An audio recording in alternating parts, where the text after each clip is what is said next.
masih ada warga 5 orang yang hilang, 2 anak kecil umur setahun, ibunya ada tapi lagi di rumah sakit, kepisah kayak gitu. Jadi ya kita juga ibu ya, gimana ya rasanya. Jadi ngomong mereka lagi ngebersihin rumah ya, siapa tahu ayah saya ketemu tapi dengan wajah senyum dan ikhlas tuh kayak, ibu, dia bilang gini, alhamdulillah saya masih punya nafas, saya udah gak punya harta tapi saya masih punya nafas, berarti Allah masih masih kasih saya kebaikan yang lebih, saya nggak bisa ngomong, ini aja udah.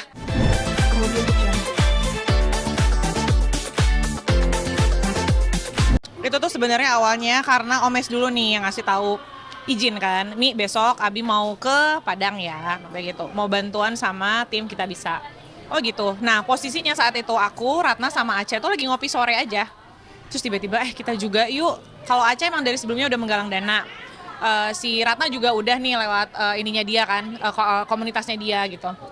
Terus sama-sama ngecek jadwal, Rabu bisa nggak? Oh Rabu aku yang nggak bisa waktu itu, si Ratna juga nggak bisa. Ya udah Kamis insya Allah. Tapi kita pulang pergi ya, soalnya Ratna mau lanjut ke Kuala Lumpur gitu kan. Cek izin anak-anak, keluarga segala macam aman. Ya udah kita pulang pergi ya Bismillah. Jadi galang dananya kita itu dalam waktu 2 hari total. Terus ke Padangnya pulang pergi, terus udah gitu. 2 hari galang dana. Iya. Berapa dan bawa apa aja? Total kalau digabungin itu tuh ada di sekitar hampir 400 juta alhamdulillah. Terus banyak banget teman-teman yang sumbang keperluan pakaian layak pakai, terus popok, pembalut perempuan, mukena sama sarung. Karena kita bikin kayak flyer gitu, kita sebarkan di Instagram kita masing-masing. Kebutuhan apa aja sih? Karena kita udah tektokan sama orang yang ada di sana di lokasi. Di sana tuh butuhnya apa aja gitu. Jadi ada yang bisa dibelanjakan di sana, ada yang mau nggak mau dibawa dari sini gitu kan. Jadi ya udah karena kerjasamanya baik, komunikasi juga baik sama kitabisa.com yang udah ada di sana. Jadi alhamdulillah dilancarkan, dimudahkan, tiket dapat, nggak ada delay, cuaca bagus, kita nyampe sana juga lagi cerah banget, alhamdulillah banget. Jam berapa pesawat kemarin berangkat? Kenapa? Jam berapa kemarin pesawat? Kita ambil flight paling pertama itu jam 6 pagi, landing setengah 8, terus kita balik lagi jam 7 malam dari sana, dari Padang langsung pulang gitu. Berarti memang bawa nama Ranayu, betul. Ranayu itu sebenarnya ya Masya Allah ya, semoga Allah jaga. Ranayu itu kan sebenarnya Ratna, Nina, Aca, Ayu gitu kan.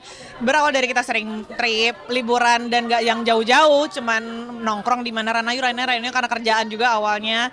Ya alhamdulillah kita mencoba untuk apa yang kita bisa lakukan untuk saudara-saudara yang di sana dan ternyata dimudahkan. Nina juga lagi hamil besar kan, jadi nggak bisa ikut andil.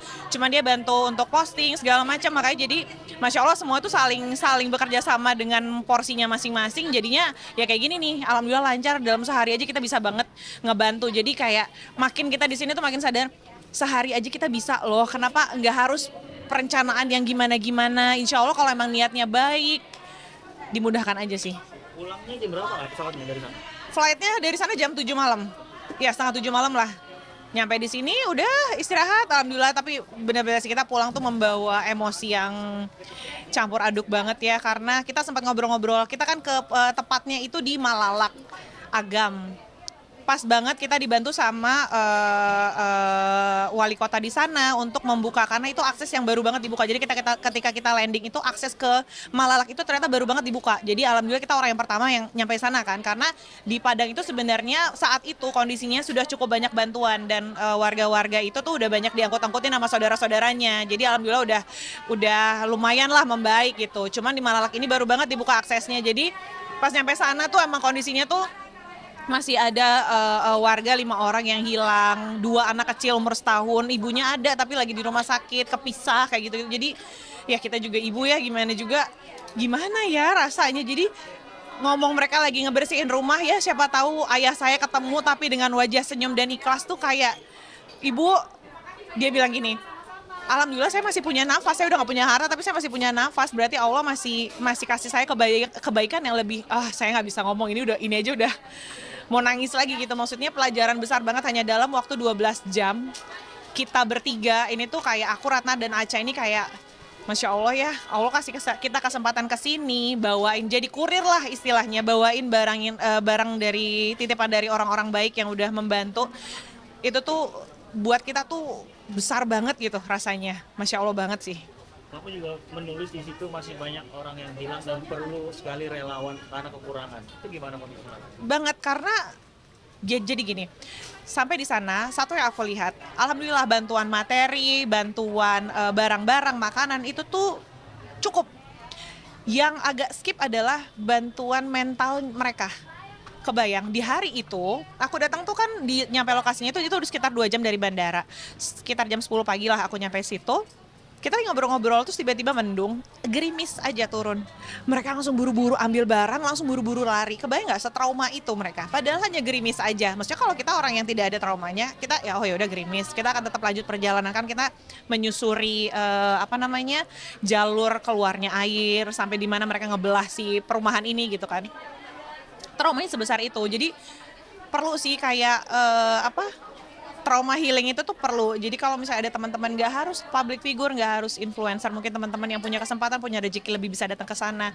Mereka cuma butuh untuk diajakin sharing gimana, butuh apa, bagaimana perasaannya. Karena di sana tuh sama-sama sedang terluka. Belum ada yang, maksudnya gini loh, orang sama-sama terluka gimana sih mau curhatnya. Kan aku juga punya masalah sendiri, dia juga lagi punya masalah. Jadi kayak mereka tuh butuh tempat ngobrol. Omes kemarin datang ke sana misinya beda sama aku. Kalau aku ibaratnya kurir, kalau Omes benar-benar sasarannya adalah si trauma healing ini. Jadi dia sama teman kita bisa dukem juga. Itu tuh nyasar ke anak-anak kecil. Kebayang anak-anak kecil mereka tiba-tiba dapat musibah. Mereka nggak ngerti apa-apa, belum bisa menata emosinya, terus tiba-tiba ada kayak begini gitu kan. Nah sasarannya tuh di situ. Jadi perlu banget sih trauma healing untuk di sana. Jadi mungkin pemerintah atau teman-teman yang emang sedang berbondong-bondong untuk mengumpulkan dana, mengumpulkan barang. Yuk, kalau misalnya kalian punya rezeki lebih, ini benar-benar nggak harus apapun status kalian, pekerjaan kalian. Kalau ada rezeki lebih bisa ke sana, ajakin adik-adik itu bermain dimanapun Sumateranya deh gitu. Insya Allah itu sangat membantu banget sih. Berarti kamu sama Omes beda hari? Beda, atau? hari Rabu Omes pulang juga, pulang pergi. Aku hari Kamis juga pulang pergi juga. Nah, ini tuh insya Allah kalau Allah mudahkan, aku sama Omes lagi tektokan juga sama tim kita bisa. Pengen ke Aceh, pengen cobain ke sana, pengen bantu. Kan teman-teman kita, sahabat-sahabat kita udah ada yang duluan ke sana nih, Saskia Meka, gitu-gitu segala macam. Jadi kita lagi tektokan, lagi nyocok-nyocokin jadwal ya, semoga dimudahkan. Kalaupun memang belum diizinkan untuk berangkat, kita bisa memaksimalkan apa yang bisa kita usahakan deh. Hari ini kalau nggak salah Kak Ratna berhasil masuk Tamiang, Kak. Masya Allah Ratna ya. Jadi emang dia tuh, kita banyak belajar sih dari Ratna, dari sebelum-sebelumnya di Palestina dia sudah bagaimana ya kan. Jadi bukan hari ini, itu tuh sebenarnya kemarin. Ratna itu sebenarnya ada jadwal safar ke Kuala Lumpur dan ke Australia. Nah di antara itu hanya ada 1 hari kesempatan dia. Nah dari situ dia ke Tamiang. Hanya untuk nganterin barang-barang. Jadi alhamdulillah sampai hari ini tuh masih terus nih, donasi masih jalan. Nah si donasi itu yang sekarang masih terkumpul, dibelanjakan sama tim di sana juga. Nah Ratna itu kayak mau menyalurkan langsung gitu. Qadarullahnya aku nggak bisa, Aceh juga nggak bisa, jadi dia sendirian, tapi tentunya ditemenin sama satuan Brimob yang ada di sana untuk ngawal apa segala macam. Nyampe di sana, dia mengantarkan barang-barang, menyalurkan, ya sedikit ngobrol untuk trauma healing teman-teman di sana. Langsung dia balik lagi sekarang udah perjalanan ke Australia. Jadi ya itu yang aku maksud, sibuk-sibuknya kita, ketika kita ada rezeki lebih, ada kesempatannya, kenapa sih kita nggak usahakan gitu. Untuk sesuatu yang happy-happy selalu kita usahakan kan, untuk kayak gini aja tuh yuk gitu. Kak, maaf, polemiknya kan begitu deras ketika banyak teman-teman yang datang ke sana memberikan bantuan.